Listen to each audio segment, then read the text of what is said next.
Okay, so when the riots began and the leadership took the position that you couldn't go to church because of the danger of the magic virus, but you could go to the riots and protest, my team and I started to look at the riots. And so we made, if you come into Solari, there's a database called COVID-19, and I think it's COVID-19 Riots and Fed.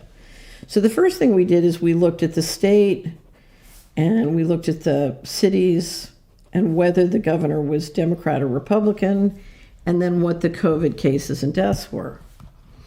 And then we said, okay, we're going to check a box called riots, where riots have been.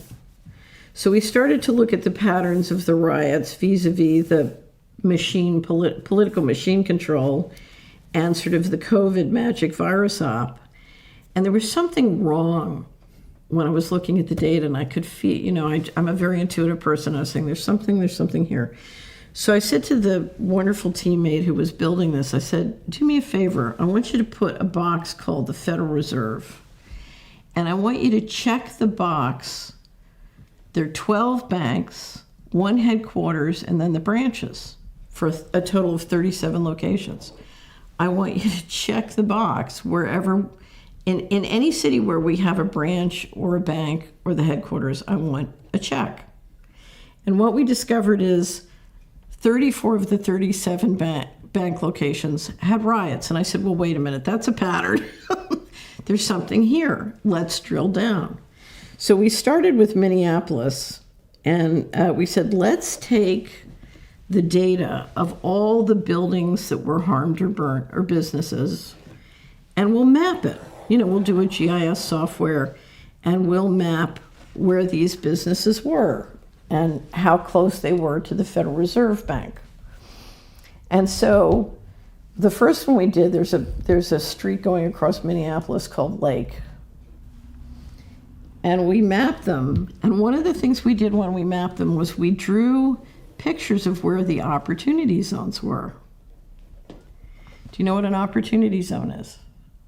An opportunity zone is a tax shelter mechanism created in 2018 to help the tech billionaires, as they sold their stock, avoid capital gains. So you can, if you're Jeff Bezos, who sold $10 billion of stock this year, if you were to roll over your proceeds into opportunity zone investments and handle it in a certain way, you could avoid all capital gains tax. So this is fantastically profitable. Now, if you look at the riots, when I first saw how all the buildings and businesses destroyed along Lake Street were right at the bottom of the opportunity, I started to laugh, and I said, I was Assistant Secretary of Housing. That's not a riot pattern. That's a real estate acquisition plan. So what are you saying? It's to cheapen the prices in the city? So I have a thriving series of small businesses, a lot owned by African American and Hispanics along a particular boulevard in the Opportunity Zone. If first I declare the business as non-essential and shut them down, right? Magic virus. So first I declare them non-essential, so now they're in real trouble, right? Because they can't do their business. And then I have riots and burn and damage them, right? If I was really clever, I'd pull their insurance right before I did it. I don't know what the case was, but we'll see. So now their business is shut down. They're now hung on their debt, right? Whether their mortgage or their credit card. But even worse, now their building has been damaged. And of course, insurance doesn't cover all the repairs and fixing, right? So needless to say, it's going to be a lot easier and cheaper for me to go in and buy up all those buildings, right? Voila. It's called disaster capitalism. So we did Minneapolis, then we mapped Kenosha, then Portland, and now we're doing a place in Ohio. And the patterns we're seeing, if you look at the clusters of where the damage is, just speaking as Assistant Secretary of Housing, those are, in my opinion, real estate acquisition plans completely, especially when they come on top of declaring all those small businesses non-essential and shutting them down or restricting them. I'm sure you got a lot of restaurants in there. Yeah.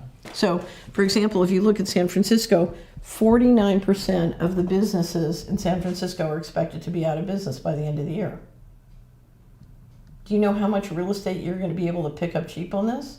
It's phenomenal.